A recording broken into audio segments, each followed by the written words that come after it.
Today, we're going to talk about the real-world use of the new Canon R3 with my friend Jeff Cable on Behind the Shot.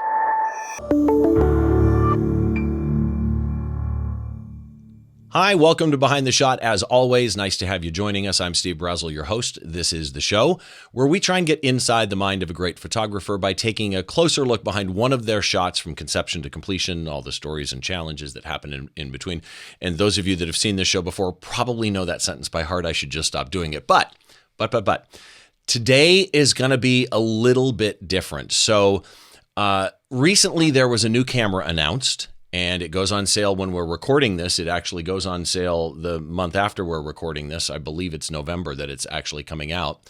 And I've got a friend that I wanted to talk about this camera with because they've actually used it. Now, before we do that, a couple of things that I want to let you know about. First of all, this podcast is available wherever you get your podcasts. It's available in video or audio-only format.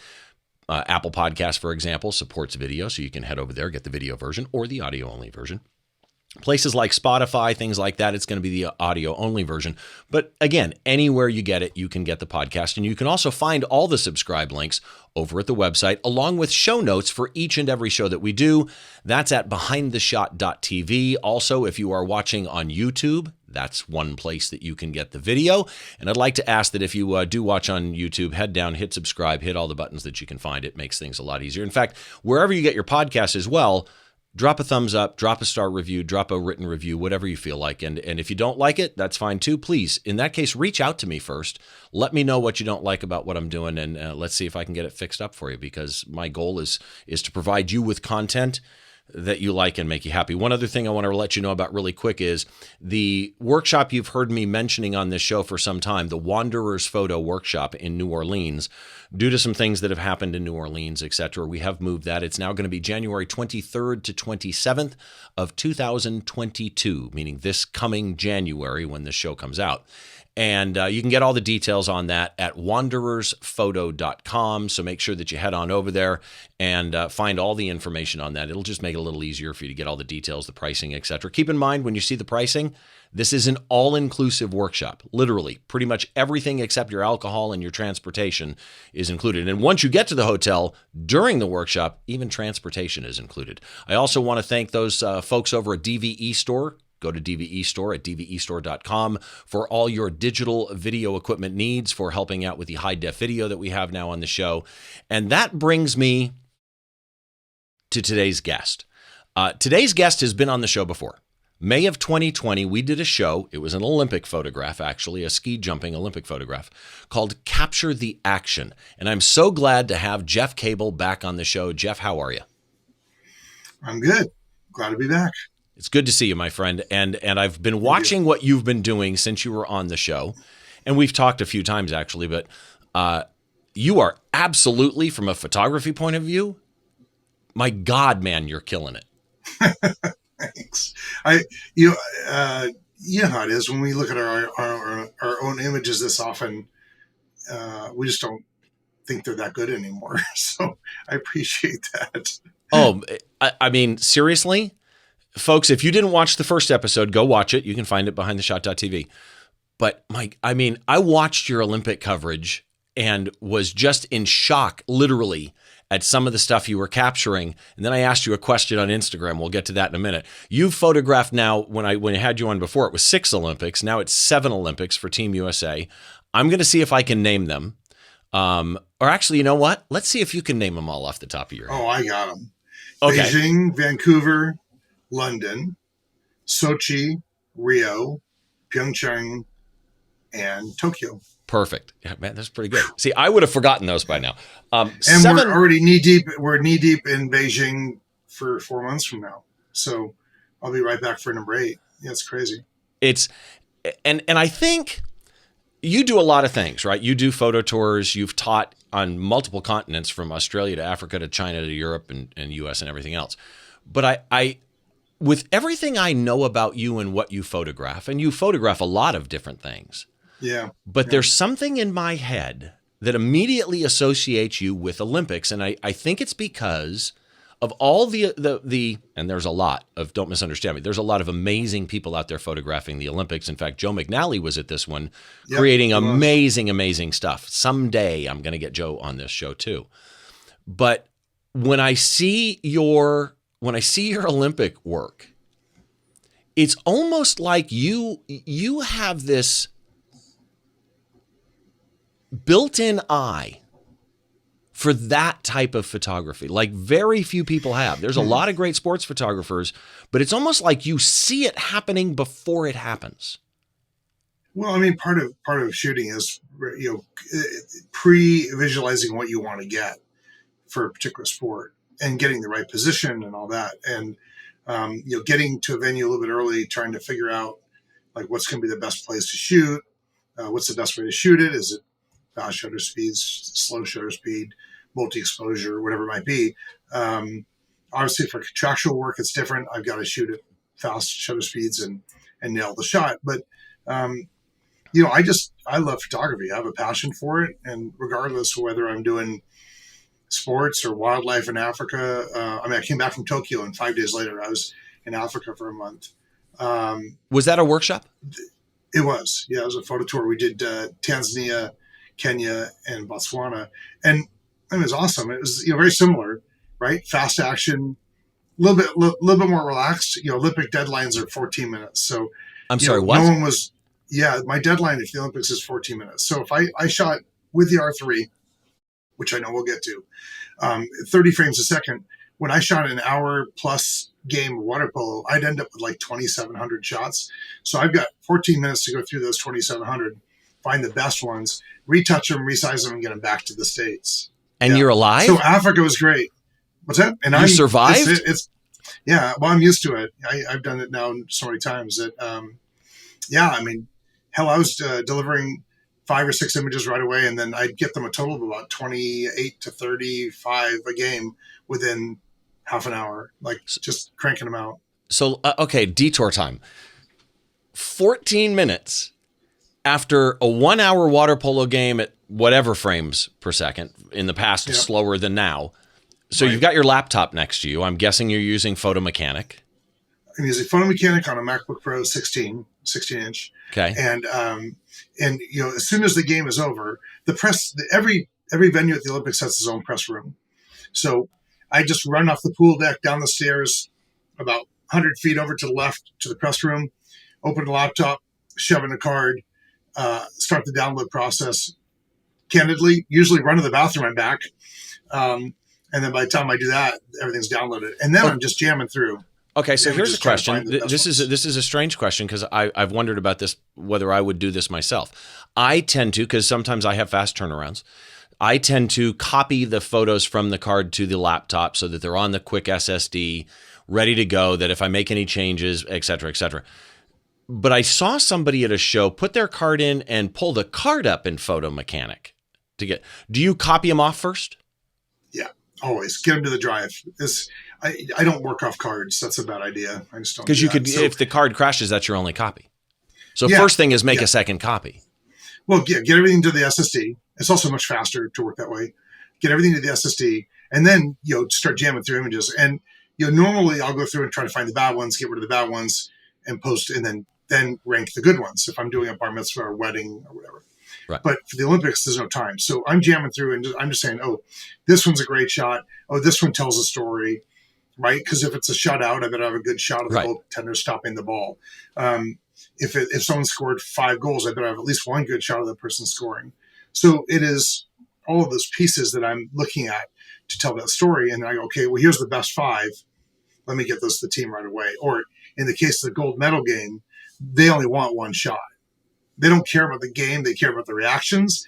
And they want all the pictures of, in the case of the woman from USA Water Polo, they wanted a photo of all of them with their medals. That was the key shot. So they're like, because we're not shooting a 1 hour game. For the gold medal match, I'm doing a 1 hour game plus all the post-game stuff, plus team photos, plus individual portraits, plus a little margarita party that we had after.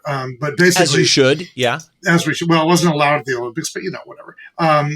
But they only needed that one image right away. Like, hey, we won gold. That's the one that went out.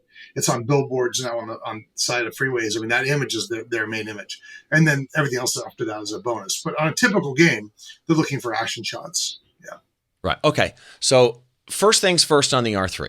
I've been dying to ask you this, and you can on anything I ask you. I've known you now a couple of years.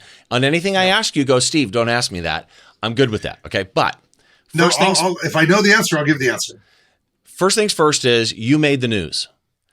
You're using an R3 at the Olympics, and this is what made me send you a message on Instagram, this and something you posted on Instagram.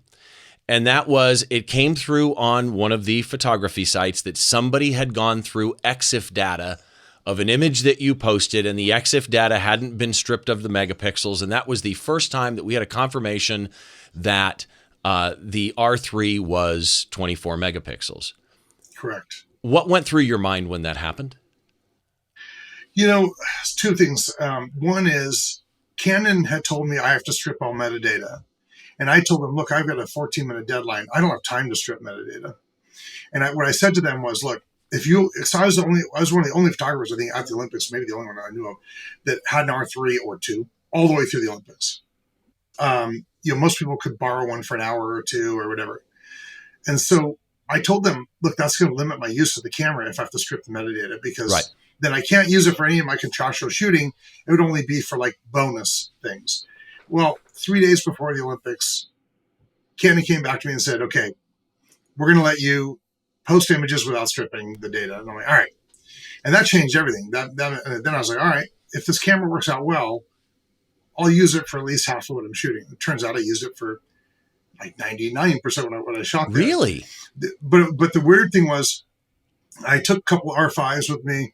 The weird thing was that they wouldn't allow me on the blog to say this image was shot with the R3. So I was posting images the entire Olympics. Almost every shot was an R3, but I wasn't allowed to say.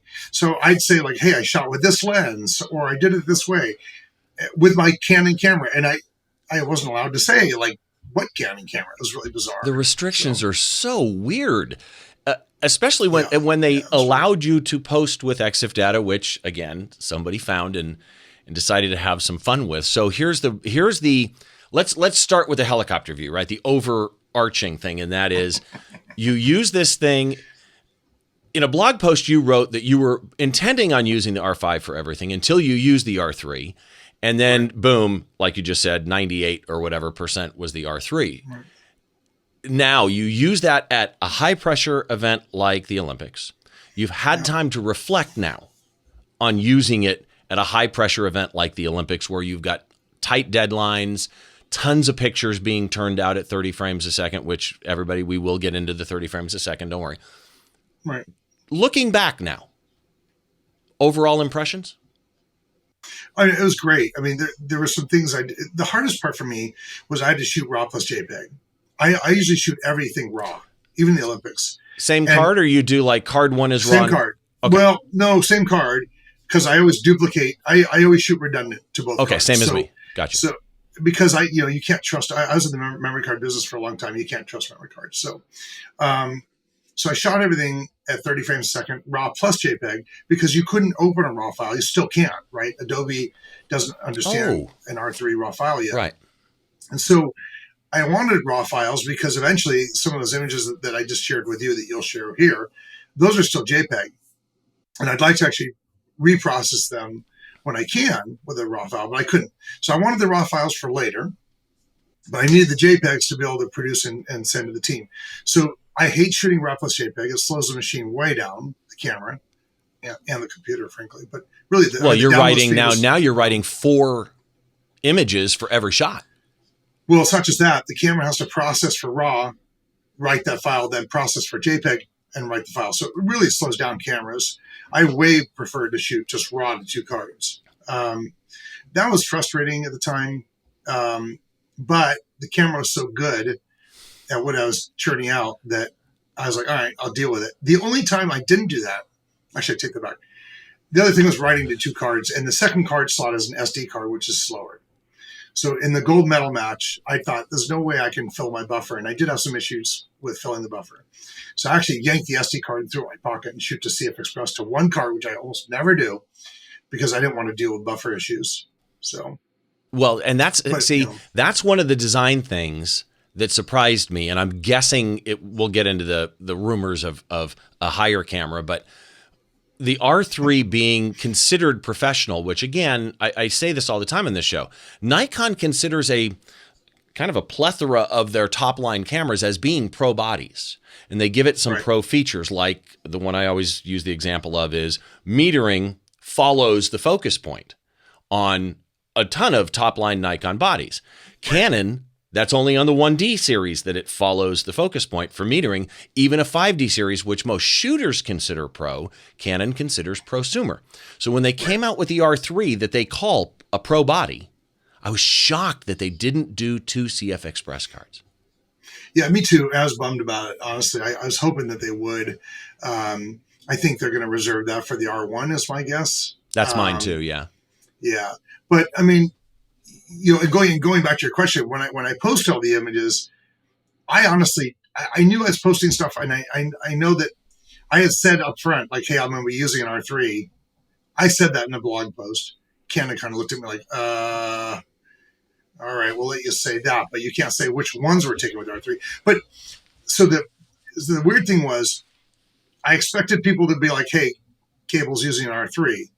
What I didn't expect was worldwide attention for it. And you know, emails from every press person saying, what's the resolution? Or can you tell me more? Or whatever. And so here I am at the Olympics working crazy hours and trying to field all these questions from everybody about the R3. And I'm like, and Canon just said, if people are asking you on social media any of the questions, just reply back with the zipper emoji, you know, like that's all you can give them. And so I was very, very limited in what I could say at the time because I was under NDA. Well, and here was the thing. So what happened on Instagram was the following. Jeff posted a photo and he just kind of, almost as a throwaway sentence in passing, was like, you know, at 30 frames a second, blah, blah, blah, blah, blah.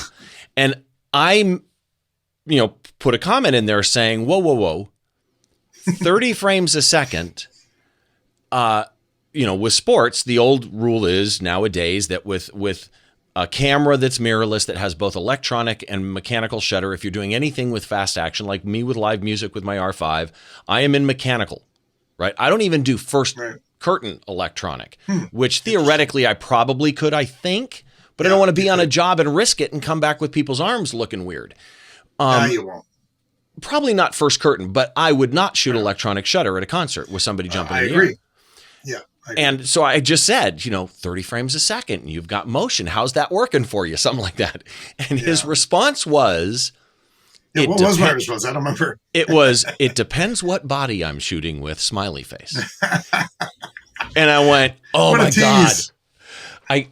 Right then I said to him, when you get back, you got to come on and talk about this because of that in particular is the electronic shutter. But let's go here first. It's not the top of the line body. It is the most modern, most advanced, I would argue, most powerful camera in many, many ways that Canon has ever produced. And yet, the 1DX Mark III technically is still the top of the line. So my question to you is this. A 1DX Mark III is $6,500. An R3 is $6,000.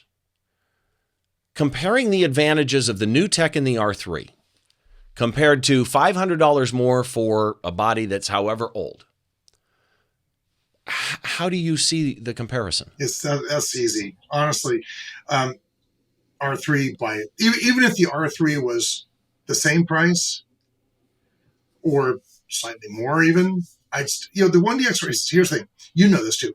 Once you shoot mirrorless, it's hard to go back. And so the advantages of the R3 brings, it's 30 frames a second, and it has some other, it has the eye control and other things. That's cool. But really, honestly, it comes down to the focus speed, the mirrorless ability. I mean, I'm looking in the camera, exposure comping and doing things and seeing exactly what I'm getting, right? Which you can't do in the 1DX. Right. And I can't tell you, like, EVF, I heard people before I switched to mirrorless, which was in July, I heard people complain about EVF, saying things like, it takes getting used to, it makes me dizzy. No, Oh my God. No, it doesn't. The day I held that thing to my eye, I went, man, am I an idiot for not doing this sooner? Well, I mean, the Canon, admittedly, back in the original R days, I didn't like the Canon R. I thought that it had one card slot, it wasn't fast focusing, it had all kinds of issues. Yeah. So I just and I will argue, let me inject on that. Yeah. I will argue that it was horribly mistimed based on when it came out with a severe lack of features. Yeah.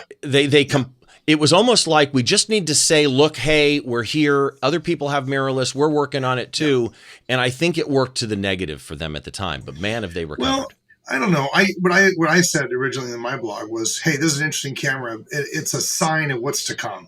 Right. Right. And, it's not the right camera for me. I'm not sure it's the right camera for some people, surely it would be. But for me, it wasn't. And, but, what you could do with it, and I thought that the EVF was very good on that camera, even with all the other things I didn't like about that camera. But I mean, I could tell you that with the R6, R5, and even the R3, it's quite good.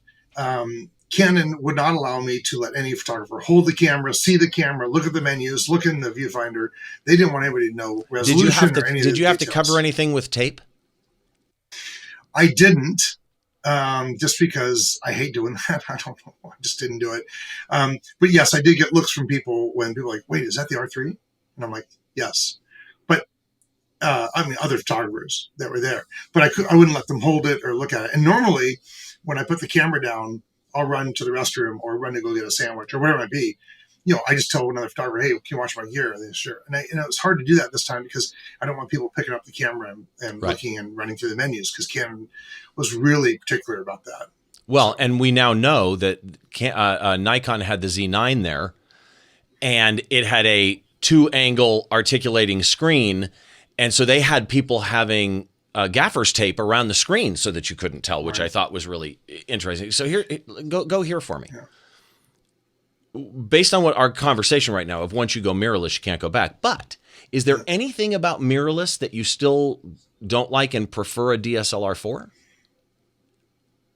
I already know the answer. I can tell by your face. No. The only thing I can think of is that the 1DX Mark III has 2 CF Express card slots, which I do love.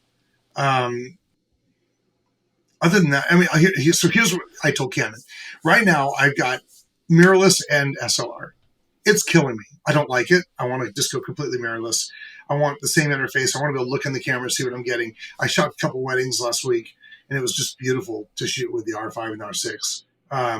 They're so damn good. The eye tracking is amazing. Yeah. So I'm looking forward to getting a real R3 in my hands to use. But honestly, like if someone buys a 1DX Mark III right now, or even a 5D Mark IV, I'm like, why? Right. Yes, you're right. The 1DX Mark III is technically the top of the line, but if you're buying a 1DX Mark III right now, I'm like, mine's just sitting somewhere over here, like almost collecting dust. I take it as a second body sometimes when I'm shooting, but I prefer the R series so much more that, it is there as a backup. And what I really want to do is get 2 R cameras that I'm using all the time. And I don't want to purchase a second one because I already purchased one, but I'm not going to purchase one if the R3 is around they can't get one to me yet, but I'd like to just have an R3 and an R6 or whatever that I use. Then I can use all my RF lenses, which would be great. What I can't stand is having to carry EF lenses and RF lenses. And adapters. A lot of crap. Well, the adapter is not really an issue. It's just that you can't put an RF lens on the older 1DX or 5D. So if I take a backup that's not mirrorless, I've got to take lenses appropriately for those. And so I'm now carrying 2 camera bags to every job, which I hate. And I've got a lot of the new RF lenses, and they're great. I just shot yesterday with the RF 85 1.2 for the first time, and man, it's killer. And so those are the kinds of things that, I want to make sure that I have just one kit that does everything, and it's mirrorless for sure. And that's one of the reasons. So this summer, I looked at my wife and I said, I shoot with a 5D4 and a 5D3. The 5D3 is super old. I'm going to replace that with an R5. I'll buy an adapter so I can just use the same glass. And her comment was, well, if it's, why don't you just convert? I'm like, well, because if I convert, then I also have to buy all new glass. Whereas if I do this, I can, even if I buy some RF glass, I can use that on the mirrorless and still use my, why don't you just buy all the glass? I'm like, no. Well, it's expensive. You don't understand. We're talking a lot of money. She goes, yeah. Just buy it. I'm like, I love you. I'm telling you, she's the greatest woman on earth. And so I went and I bought a 15 to 35, a 24 to 70, a 70 to 200 RF with an adapter to use my 150 to 600 Sigma when I'm at a soundboard. And I bought an R5 and an R6, and I'm absolutely loving it. I do have a question, because when I got it, shooting what I do, which is music, which is similar in the sense that it's action. I'm nowhere near your level, but it's action, right? So you mentioned in a blog post something, and so I have some questions about your setup. First of all, Canon, and for the Nikon users out there, you have similar settings for all of these, but they tend to be broken up. Canon has what I call presets. They call them cases. But it's presets for how fast it shifts to something that goes in front of the subject, things like that. You have those settings if you're on a different brand, but I really like the cases. And it used to be on my 5D4, 5D3, I used case 4. Now they have case auto. What are you using? Case auto for everything. Okay. Case auto. And here's the thing. The reason I do, it's not that the others aren't useful, but to me, there's so much crap that we have to think about as a photographer, right? Where's my focal point? Or which, so for instance, on I've got dual back button set up. That's what I was going to bring up that you mentioned in the blog post. Explain that. Yeah. So the AF on button for back button focusing is my eye detection, which for anything I'm shooting, portraits, events, it's awesome. And then the metering button, which is a little asterisk, right? I changed that to become a single point servo back button focus. I changed those two. So there are many times I'm shooting and it's locking in on the wrong person. This happened yesterday when I was shooting. Like, no, I don't want to lock there. And instead of sitting there and mucking with it, I'll just use the other button and lock focus and shoot. And so for sports, what I found was that eye detection, as much as I love it for everything I do here locally, for sports, it's not always great, because there are a lot of times when the athlete's back is to me, not their face. Or hair flies up. Yeah, I mean, it could be 100 things splashing, whatever it might be. And so I found that the single point servo focus worked better. Well, great to be able to just jump the two buttons to whatever I need. Other than that, though, I don't want to sit there and think about all these different cases. And people are saying to me, what do you use for white balance? Well, I just use auto white balance. 90% of the time, it's really good. And I can adjust it later if it's not. So I want to take all those variables out so I could be a great photographer and not worry about all that crap. Okay. So then I have to tell you my conversation with David Bergman. And he did an ask, David, right? Yeah. So I know of him. I don't know him personally, but he did an Ask David Bergman on this after our conversation. So what happened was I called David because David is my go-to for live music photographer. He's one of the people in my industry that there's less than a handful probably that I respect so very much what he does. And I'm like, David, you're already doing this. Should I use the electronic? He's no, go mechanical. And then he shared with me how he does what you call dual back button focus. And he did the same thing, where the primary AF on was eye and face, and the asterisk, which is like the AE lock button, he did as single point, but he made the caveat, and that is, now the downside is it's going to be your center point because you're holding the button down to get to it, and so you can't move the point, so it's always center. Now, I'm the type of shooter, I know a lot of people who only use center anyway, but I'm the type of shooter who I don't. I move my focus point up to the right, left, when I'm photographing musicians. I do sometimes as well. Yep. So I said to him, I don't understand. Why don't you just flip it? Because if you make the normal AF button a single point, then that's normal AF anyway. And you can move the point around anywhere you want. And then if you hit the asterisk button, that's face and eye, which without letting go of the button will go anywhere in the frame that you want.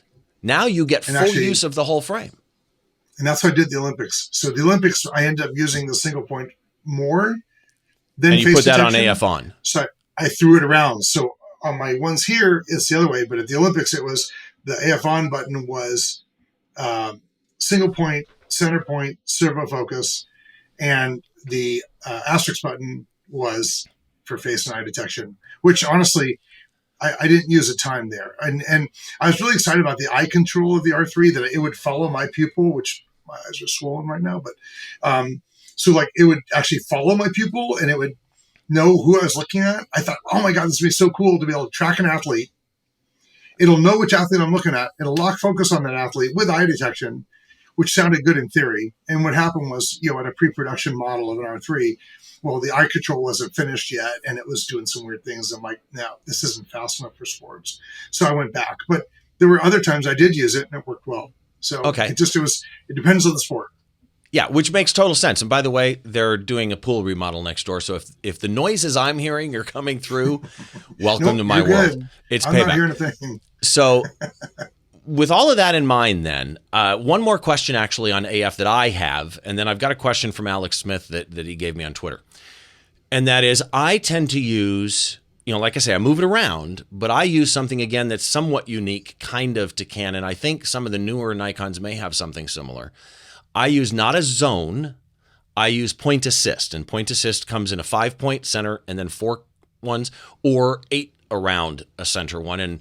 And I got a really great description one time. A friend of mine knew one of the top engineers at Canon who sent me a big breakdown on the differences and that I was misunderstanding it, and that when you do the point assist with 8 around a single, it is not 9 focus points. Your focus point is the middle. The other ones do nothing unless the middle one loses it and then they try and catch it before it leaves. Right. Are you using literally a single point? Are you using a focus assist mode? What? Single point, almost always. The only time anytime I switch that over, because I want to be on the eye.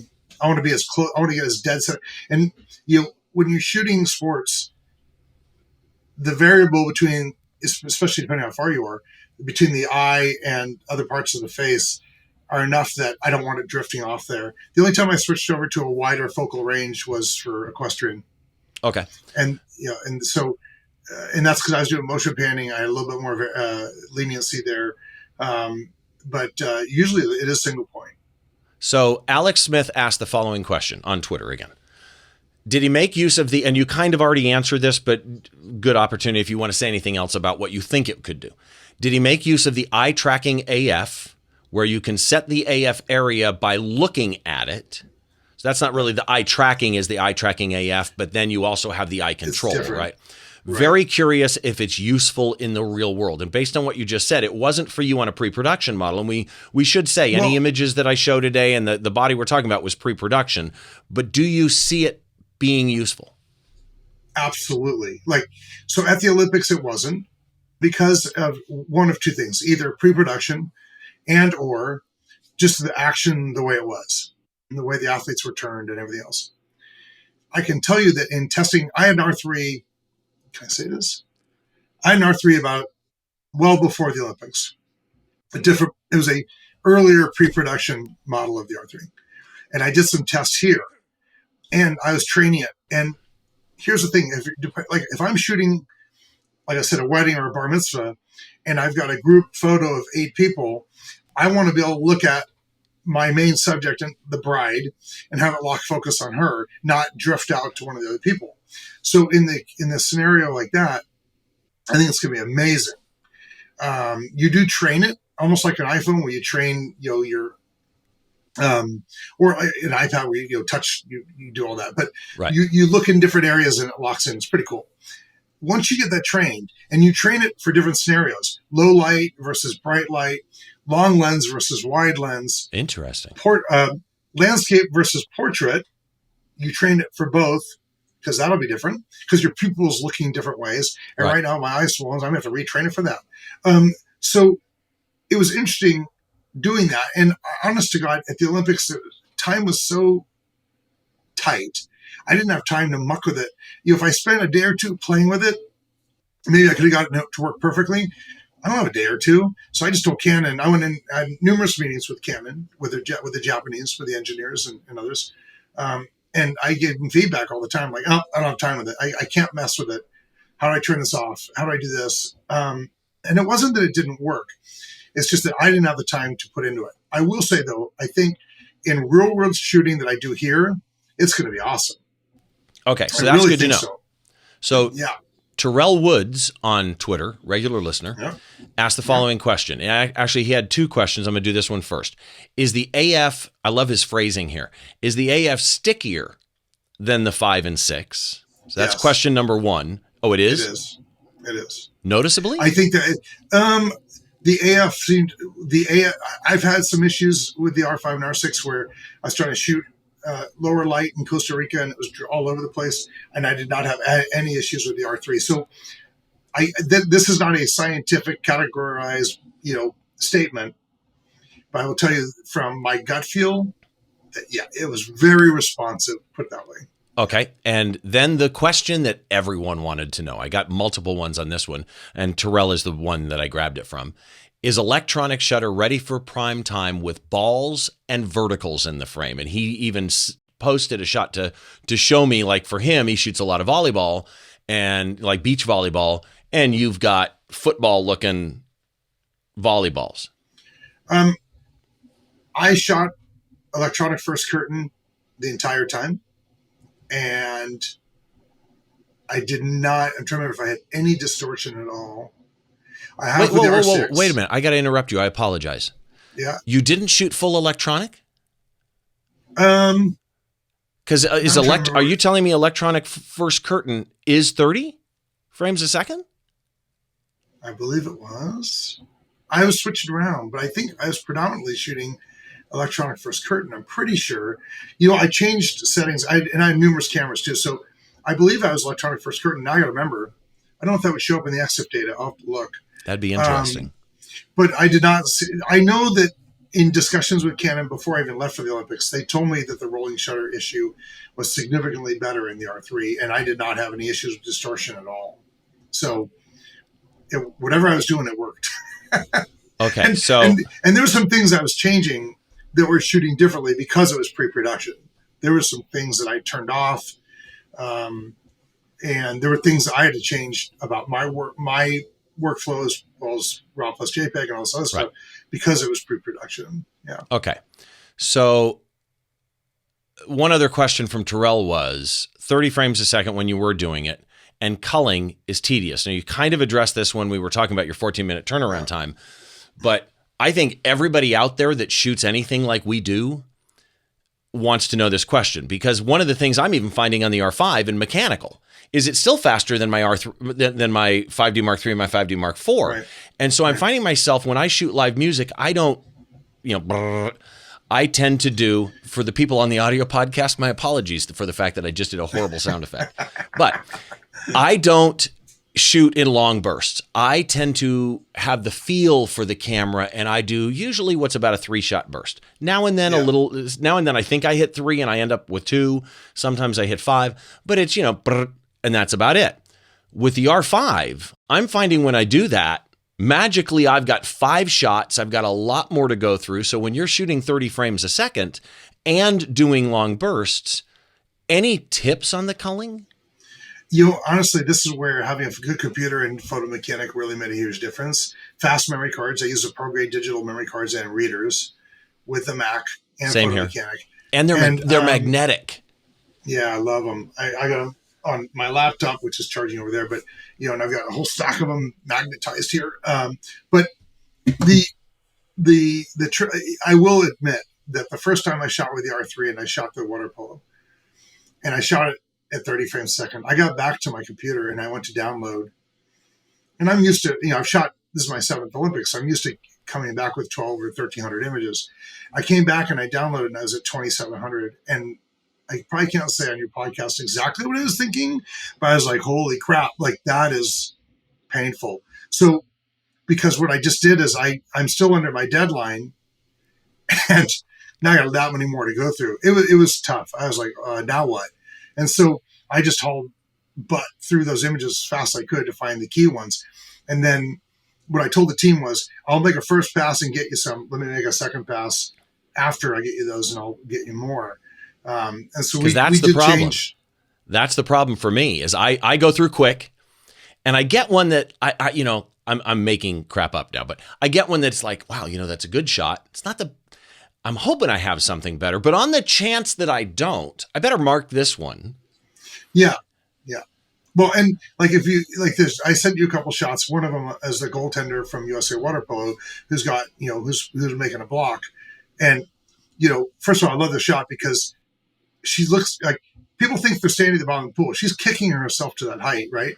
And she looks. That's Ashley Johnson, who's arguably one of the best female goaltenders ever to play the game, But look how calm she looks. Like she doesn't even look freaked out.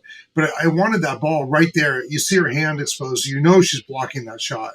And so, going at 30 frames a second gives you the ability to capture that. And a lot of the other shots I sent you, same thing, where I'm capturing that peak of action. And that is the goal of a sports photographer, is to get that peak of action. Right. And it sure as hell helps to have 30 frames a second versus 12 or 13 or 14.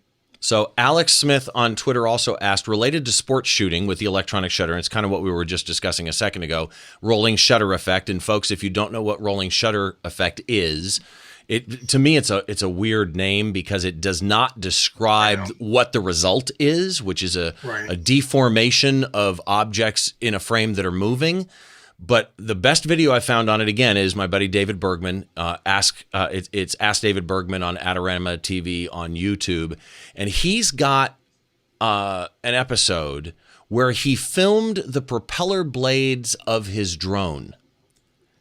And the end result will blow your freak. It's almost like cool art, right? Yeah.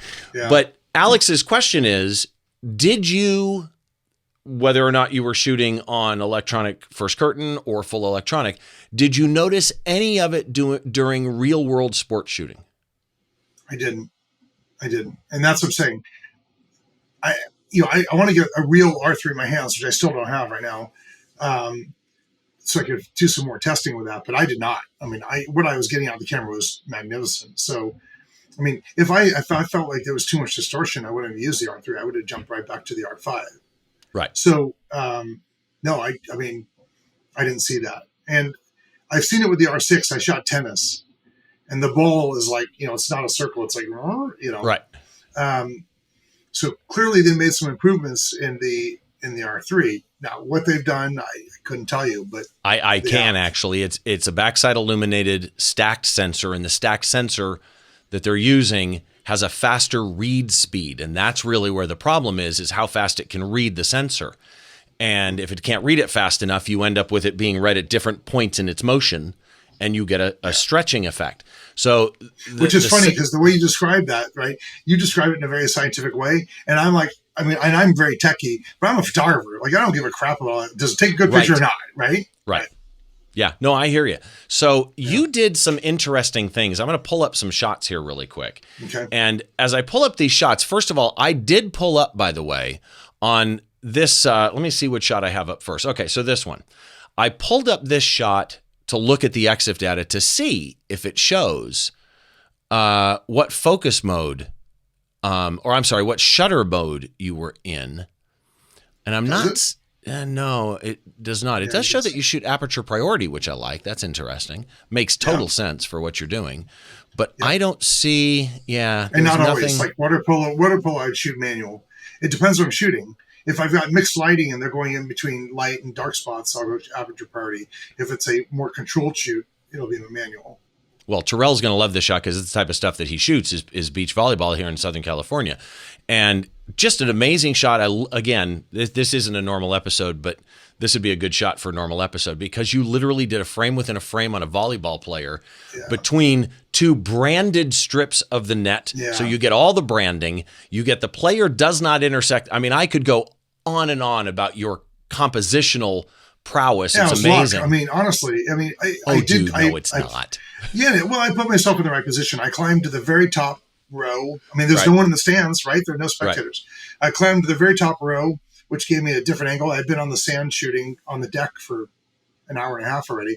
So I wanted something different. I went up there, but when she dove in between that net like that, and I captured it, I literally packed up. There's one other photographer right by me, and I go, look at this. And he looked, he goes, oh my God. And I said, I'm done. And I literally just packed my gear up and left that position because I knew I wasn't going to get a better shot than that. Like it was just epic the way that she laid out. So sure, there's luck involved. I mean, yes, it's being in the right shooting mode, is in the right place and everything else.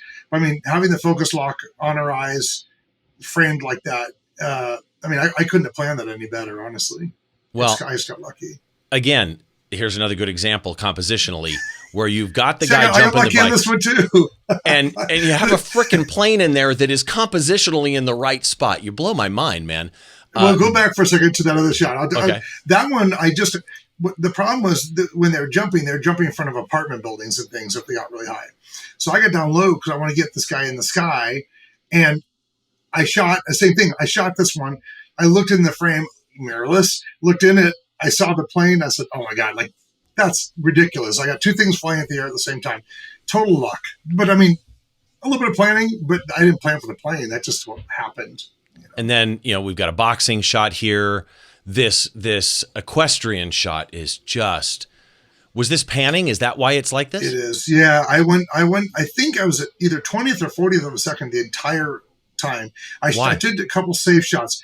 I went there to be artistic. I didn't go to capture this. It was not contractual. I did shoot Bruce Springsteen's daughter at 1,000th of a second, and that was my safety shot for her. But all the other guys, I was pushing. I didn't want to show empty stands, and I didn't want to just capture everything at 1,000th of a second. So I went there, and I even posted this on social media. I'm heading to Equestrian to shoot the slowest possible shutter speed I can to create art. And I literally sat there for, 3 hours to get 5 images or whatever. So I will tell you this. This needs to be printed so big. Then your gymnastic stuff. So you're doing these sequences. So there's shot 1. There's another shot of gymnastics. I mean, really, honestly, so good. And then there's this. Yeah. So you use the in-camera multi-exposure like no one. I know people in live music that do this on guitarists and stuff. I have never the key here is they do it on guitarists, which is a single person, and you're doing it on dual people. Which is so hard. Well, and look at the distance. Like if you look at the person on the left, the distance of each leg movement, person on the right, distance is exact, right? They moved exactly the same with each other. This, my friend, is just a brilliant shot. And I guess my question is, you obviously liked it, right? Oh, this is my favorite shot of the Olympics. And actually, when I can open a raw file from the R3, this will be the first one I reprocess. Yeah. Oh, interesting. Okay, so here's a question. We talked about this earlier. The R3 is 6,000, the 1DX Mark III 6,500. The R1, based on that, it's got to be more than the R3.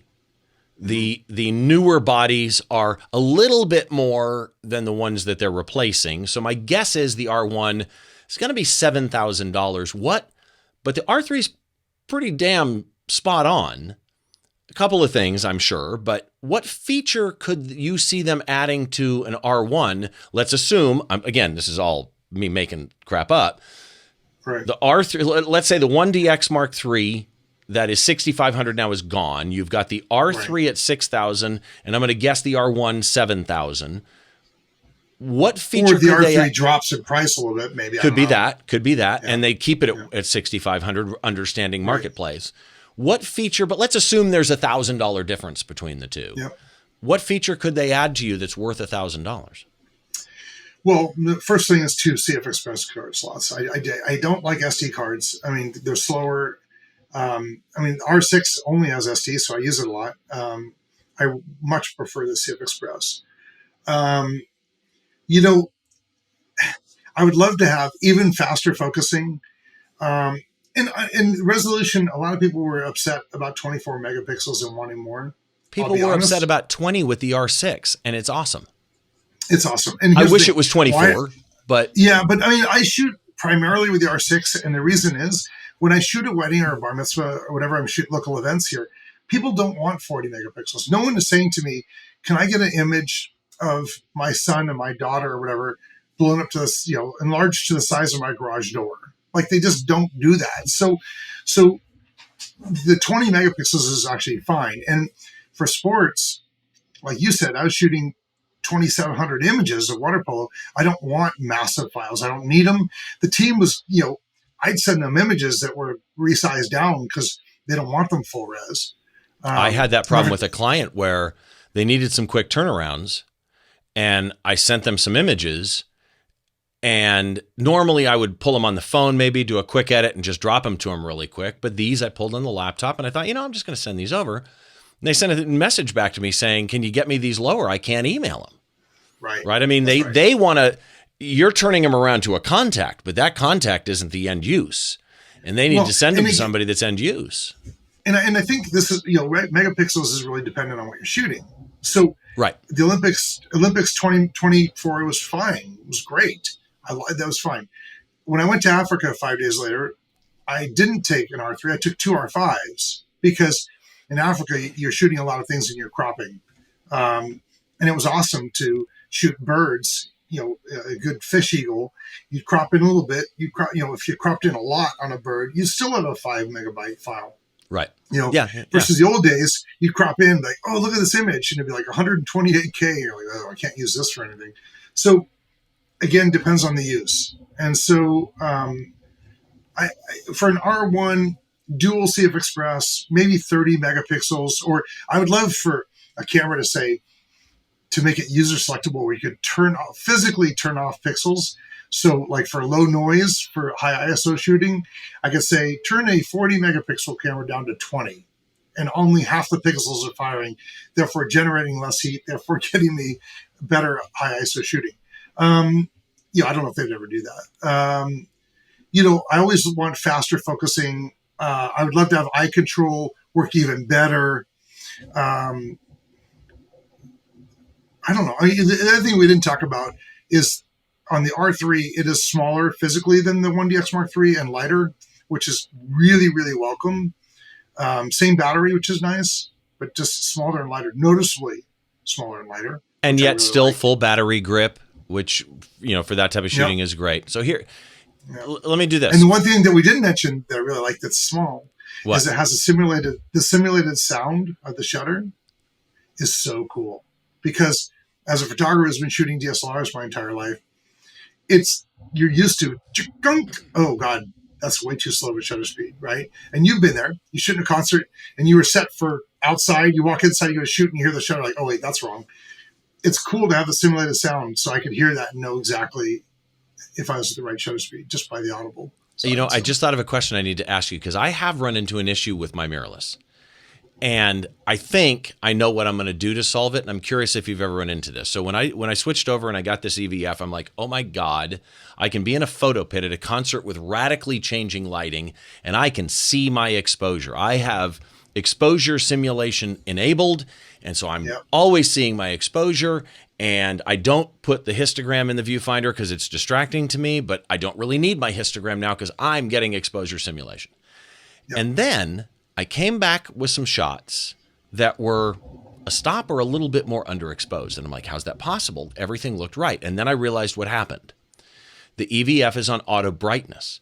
And so what I was finding was when I was in a show that was like the whole stage was dark except for maybe one light on a singer, the EVF would go, this is too dark. I'm going to brighten the EVF up. Right.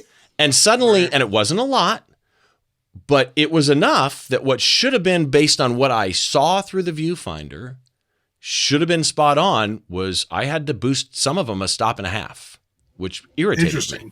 And I think it's because I'm on auto and I'm going to take it off auto. The default is 3 and then it won't change. Yeah. And that's what I do. I don't put it in auto. So your EVF is on a number. Yeah. Do you know which one? Is it probably the default 3 just so it doesn't change probably? It's probably default for that one. Yeah. Okay. Speed round. Answer as fast as you want to and just whatever comes to your head. Top sports photography tip. Be creative. Oh, that's okay. Because you got to be different. Yeah. Because there's so many people out there shooting. Be different. That's why I do the motion panning, the multi-exposure, all that kind of stuff. Yeah. Set yourself apart. Favorite photographic technique or composition rule? Panning. I love motion panning. That's awesome. Favorite drink? Screwball, peanut butter whiskey. if we're talking alcohol, peanut butter whiskey. Did you just say peanut butter and whiskey? Otherwise, Diet Coke. Yeah, if you haven't tried peanut butter whiskey, you're missing out. My brother got me hooked on it. It's amazing. Sorry, you asked. I gave you this. Peanut. Okay, I have to Google this. No, you got to try it. And if you really want to go rogue here, get hot chocolate K-cup for your Keurig.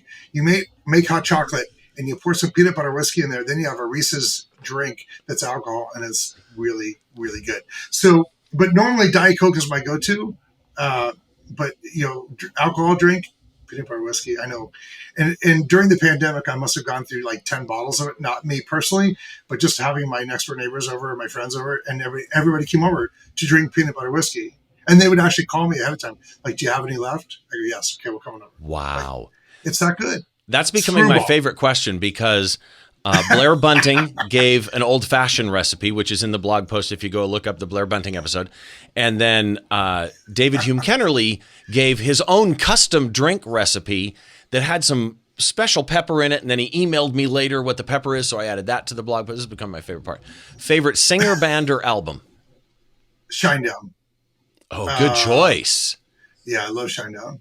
Great live, by the way. Fun to photograph live. And they're coming to San Francisco, and I want to shoot it. I'm going to try to find a contact there, but I love Shinedown, yeah. Some nice guys. They came, we did a thing with the radio station with them, and we were down where they were doing the meet and greet, and they came over to all the people from the radio station thanking us for playing them, which I haven't had a band do in 30 years probably. Yeah. What was your first concert ever? I believe it was the Cars. Rick Ocasek and the Cars way back, yeah. Okay. Last one. Who's a photographer that some people may know about, but you think deserves a mention, deserves more attention, that if they don't follow them, people should go check out? Chris McLennan, who's in New Zealand, and the guy shoots everything, underwater stuff and sports and landscapes, and shoots for different hotel resorts, and his combination. I look at his stuff and I love the fact that he can shoot, like me, so many different genres, but he does it so much better than I do. Okay. He's awesome. If you think about it, I will put those in the show notes. Yeah. If you think about it, drop me his website so that I can include that in.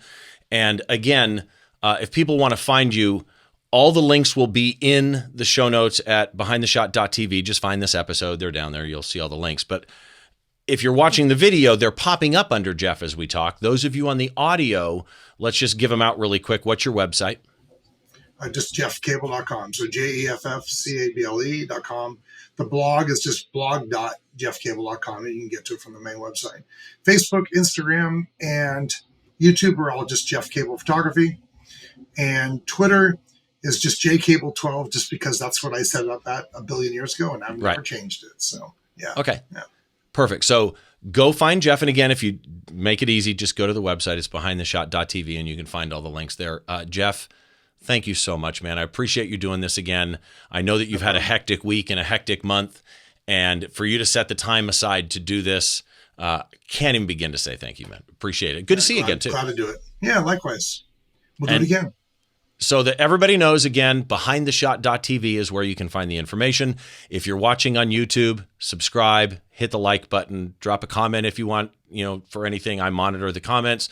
And as well, if you want to follow me on social media anywhere, it's at Steve Brazill for Twitter and Instagram, or at behindtheshot.tv for Twitter and Instagram. And of course, you can always go find my personal website, which is stevebrazill.com, like the country Brazil, but 2 L's. The podcast is Behind the Shot TV. Thanks again for joining us. This is Behind the Shot, the show where normally we try and get inside the mind of a great photographer by taking a closer look behind one of their shots. I've done that with Jeff before. May of 2020, Capture the Action. Go find that episode. It's a ski jump shot. I think you're going to like it. But I really appreciate him doing this one with the R3 information, because he's one of those rare people that has had a chance to actually try it. Thanks again for watching. I'm Steve Brazill, and we will see you on the next show.